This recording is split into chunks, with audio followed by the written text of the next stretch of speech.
एक जमाने की बात है। एक दूर दराज के गांव में जाहिद नाम का एक नौजवान अपने अब्बू नासिर के साथ रहा करता था। दोनों बाप बेटे की जिंदगी एक छोटी सी दुकान के सहारे चलती थी। सुबह से शाम तक मेहनत करते, फिर थके हारे घर लौटते। घर में बस यही दो जान थे और एक दूसरे का पूरा सहारा भी। हर रात खाने के बाद जब दोनों थोड़ा चैन से बैठते तो नासिर अपने बेटे को बहुत प्यार और इत्मीनान से समझाया करते थे, बेटा, मौत का कोई वक्त नहीं होता। अगर मैं इस दुनिया से चला भी जाऊं तो घबराना मत। याद रखना, तुम अकेले नहीं हो, अल्लाह हमेशा तुम्हारे साथ होता है। दुकान तो एक जरिया है, असली रोजी अल्लाह देता है। हमेशा सच बोलना, ईमानदारी से काम करना, चाहे उसके लिए सारा माल ही क्यों ना कुर्बान करना पड़े, और लोगों से नरमी से पेश आना, क्योंकि अल्लाह तुम्हारी उसी वक्त मदद करेगा जब कोई और साथ नहीं होगा। जाहिद अब्बू की इन बातों को सुनता, पर उसका दिल भारी हो जाता। कभी कभी वो जवाब देता, अब्बू, अल्लाह न करे आप मुझे छोड़कर जाई। अगर आप न रहे तो मैं कैसे जिंदा रहूंगा। नासिर बस मुस्कुराते, उसके सर पर हाथ फेरते और कहते, बेटा, मेरी मौत एक दिन जरूर आएगी, लेकिन अगर तुमने अल्लाह पर भरोसा रखा तो कभी अकेले नहीं रहोगे। जाहिद को ये सब बातें कुछ अजीब लगती थीं। वो सोचता कि अगर मैं खुद मेहनत करता हूं, सच बोलता हूं और सबके साथ अच्छा सलूक करता हूं, तो फिर अल्लाह पर भरोसे की क्या जरूरत। आखिर सब कुछ तो मैं ही कर रहा हूं। इसलिए वो अब्बू की बातों को ज्यादा गंभीरता से नहीं लेता था। लेकिन उसे नहीं पता था कि बहुत जल्द वक्त उसे ऐसी जगह ले जाएगा जहां वही बातें उसके दिल में गूंजेंगी और उसकी सोच बदल जाएगी।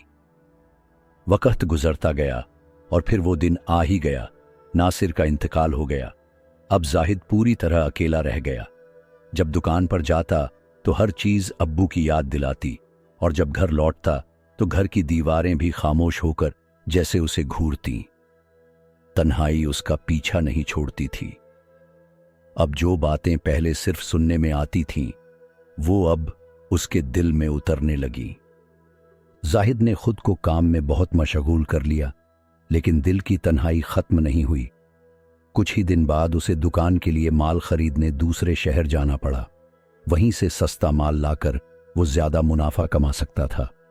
ये पहला मौका था जब वो अब्बू के बिना इतनी दूर जा रहा था, लेकिन जरूरत ने हिम्मत दे दी और वो सफर पर निकल पड़ा। घोड़े पर सवार होकर वो उम्मीद के साथ चला, मगर जैसे जैसे सूरज ढलता गया उसकी उम्मीदें भी कमजोर पड़ने लगीं। शाम हो चुकी थी और अंधेरा घिर आया था। जाहिद थक चुका था। जो खाना पीना साथ लाया था वो भी खत्म हो चुका था। अब उसे भूख और प्यास ने कमजोर कर दिया था और डर भी उसके दिल में घर करने लगा था। वही रात थी जब अल्लाह ने अपनी ताकत का एक जलवा दिखाना था। दूर जंगल से डरावनी आवाजें आ रही थीं, जैसे कोई दरिंदा पास ही कहीं छिपा बैठा हो।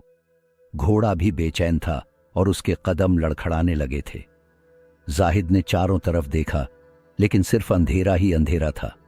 उसने खुद को समझाया, थोड़ा और चल लेता हूं, शायद कोई महफूज जगह मिल जाए। लेकिन असलियत उसकी सोच से कहीं ज्यादा डरावनी थी। कुछ दूर और चलकर जाहिद की हालत और बिगड़ने लगी। भूख तो किसी तरह सहन हो रही थी, मगर प्यास उसकी जान निकालने पर आमादा थी। उसने सोचा, शायद मेरी मौत यहीं लिखी है। ना कोई जगह है, ना खाना पानी।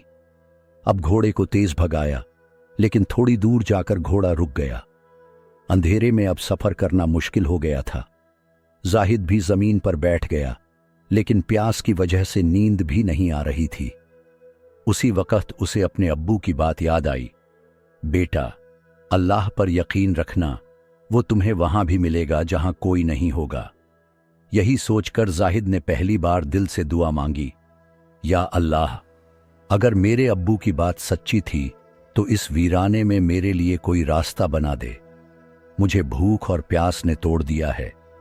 तू जानता है मैं कितना मजबूर हूं। दुआ के बाद वो वहीं लेट गया। कुछ देर बाद घोड़ा अचानक डरकर खड़ा हो गया और तेजी से भागने लगा। जाहिद घबरा गया और बोला, अब ये क्या मुसीबत है। अगर घोड़ा चला जाता तो वो बिल्कुल अकेला रह जाता। वो तुरंत उसके पीछे भागा और कुछ दूर जाकर घोड़ा रुक गया। जाहिद ने किसी तरह उसे काबू में किया, लेकिन अब वो रास्ता भूल चुका था। उसने हिम्मत करके धीरे धीरे आगे बढ़ना शुरू किया। कुछ ही दूर चला होगा कि उसे कहीं दूर एक हल्की सी रोशनी नजर आई। दिल में उम्मीद जगी, शायद वहां कुछ राहत मिले। जैसे जैसे वो रोशनी के करीब पहुंचा, वो हैरान रह गया। ये तो एक पूरी बस्ती थी जहां बहुत सारे घर थे। उसने एक दरवाजे पर दस्तक दी। कुछ देर बाद एक बुजुर्ग आदमी बाहर आए। जाहिद ने अदब से कहा, सलाम बाबा जी, मैं रास्ता भटक गया हूं, बहुत भूखा और प्यासा हूं। अगर थोड़ा पानी और खाने को कुछ मिल जाए तो मेहरबानी होगी।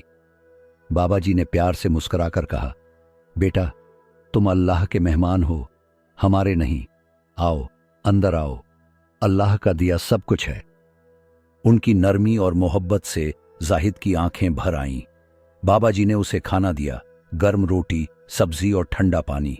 जाहिद ने शुक्रिया अदा किया और पेट भरकर खाया। फिर एक साफ कालीन पर लेट गया और बहुत दिनों बाद सुकून की नींद ली।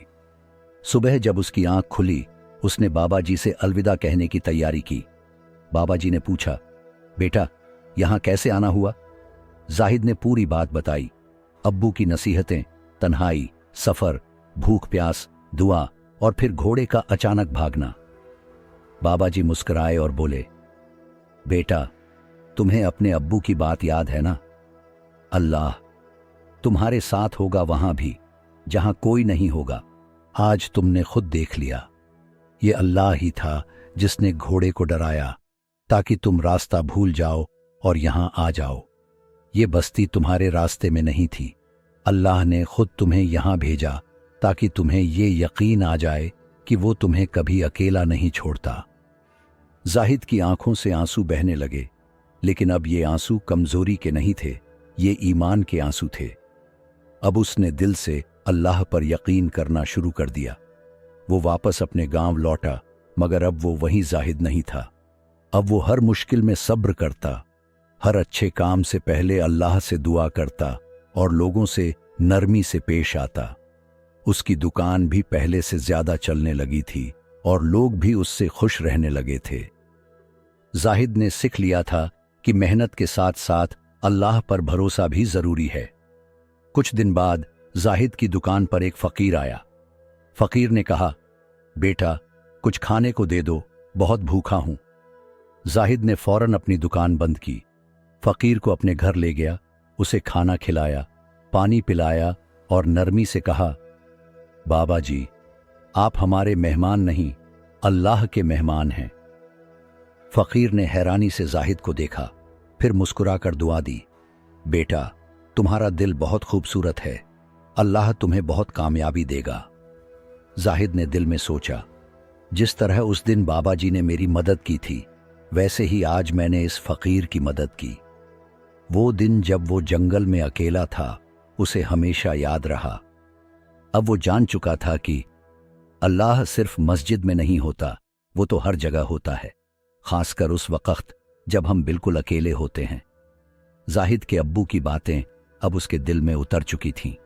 हर रात सोने से पहले वो एक ही दुआ करता, या अल्लाह, हमेशा मेरे साथ रहना, खासकर तब जब कोई और ना हो। और फिर वो यकीन के साथ सोता था, क्योंकि अब उसे इल्म हो गया था कि अल्लाह वाकई हर वक्त हर जगह उसके साथ है।